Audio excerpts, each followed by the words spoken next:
Hello and welcome. Today, we are diving deep into a topic that, let's be honest, can be super confusing: cholesterol. We're going to cut right through all the noise and get straight to what you actually need to know about the foods that could be raising your risk of a stroke. And I guarantee some of these are going to surprise you. So, let me just start by asking you this. What if some of those so-called healthy foods you're choosing are, secretly working against you? It's a pretty startling thought, right? But facing that question is really the first step to taking genuine control over your health. And look, we're not talking about some tiny, insignificant risk here. Making the wrong choices in your diet can jack up your stroke risk by a staggering 30%. And the really scary part? It happens silently. It can build up for years and years with absolutely no warning signs.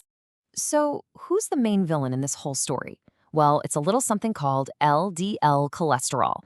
Just think of it as this sticky, waxy gunk that just loves to latch onto the inside of your arteries. And over time, it builds up into this hard plaque, kind of like sludge in a pipe, until it eventually chokes off blood flow. Not. Okay, so where is all this LDL cholesterol even coming from? Well, it turns out there are three main groups of foods that are the biggest culprits. And we're going to break them down from the ones you probably already suspect to the ones that are way, way more sneaky.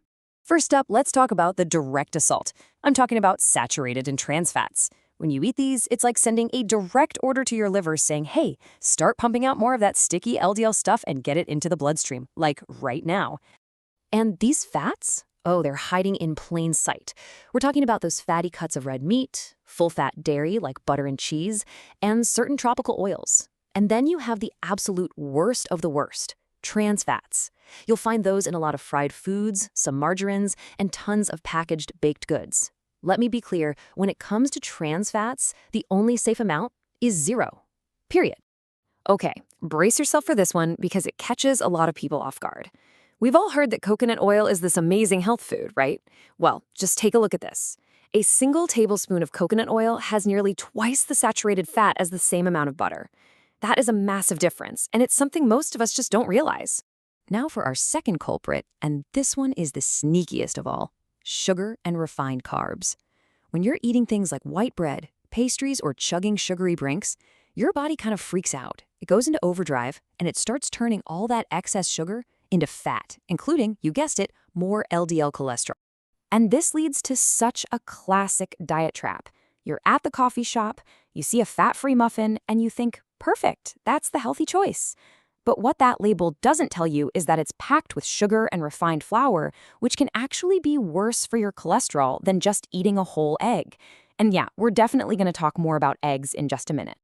Our third and final culprit works a little differently. It's more of a tag team effort. See, high-sodium foods don't directly raise your cholesterol. Instead, they do something just as bad. They crank up your blood pressure. Imagine a pressure cooker inside your arteries. All that extra force damages the artery walls, creating these tiny little rough patches where that sticky LDL cholesterol can grab on and start building up plaque. And sodium is an absolute master of disguise. It's not just about the salt shaker on your table, it's concentrated in places you wouldn't always expect: canned soups, deli meats, frozen dinners, pizza. Even something that seems harmless like soy sauce can be absolutely loaded with it. All right, it is time. Let's tackle the big one. For decades, we've been told over and over that eggs are terrible for our cholesterol. But you know what? The science has moved on, and it is time to set the record straight. So here's the real story. For the vast majority of us, the cholesterol that you eat in your food has very, very little impact on the cholesterol levels floating around in your blood.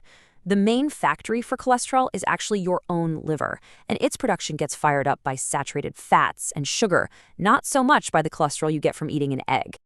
So what's the bottom line here? It's simple. It's not the egg's fault. It's the company the egg keeps. It's the greasy bacon, the melted cheese, the heavily buttered toast you eat with the egg. That's what's really driving up your cholesterol, not the poor egg itself.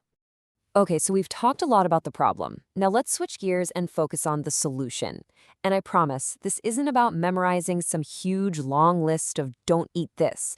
It's about a really simple visual way to build healthier meals every single time. I call it the protective plate method. And it's just beautifully simple.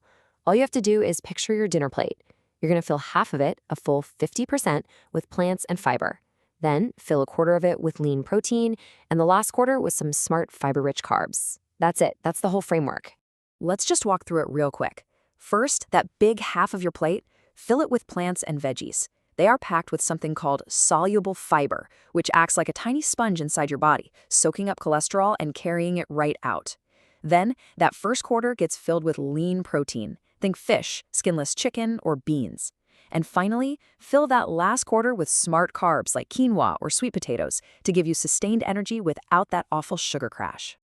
And you can get started with some really small, simple swaps. Instead of butter on your toast, maybe try some mashed avocado or hummus. Instead of that heavy, creamy salad dressing, just go for a simple olive oil and vinegar. These little changes, they might not feel like a big deal in the moment, but trust me, they add up to a huge difference over time. All right, let's bring it all home. We have covered a ton of ground, so let's boil it all down to a simple, actionable plan that you can start putting into practice literally today. Here it is, your 4-point protection plan. Number 1, just get rid of trans fats. Number 2, limit those saturated fats, especially the ones from processed meats and tropical oils. 3, stop stressing about eggs and start paying attention to your sugar and refined carb intake. And number 4, make that protective plate method your default, your go-to for building your meals. And please remember, this is not about being perfect. It's about making progress. You're not just cutting out the bad stuff. You're actively choosing foods that protect your heart. And it is always the small, consistent changes that create the most dramatic results in the long run. So, I'll just leave you with this one question. What is one single food swap you can commit to making this week? It can be anything, big or small. Just pick one thing. Because that one small step is how real, lasting change actually happens. Thanks so much for joining me.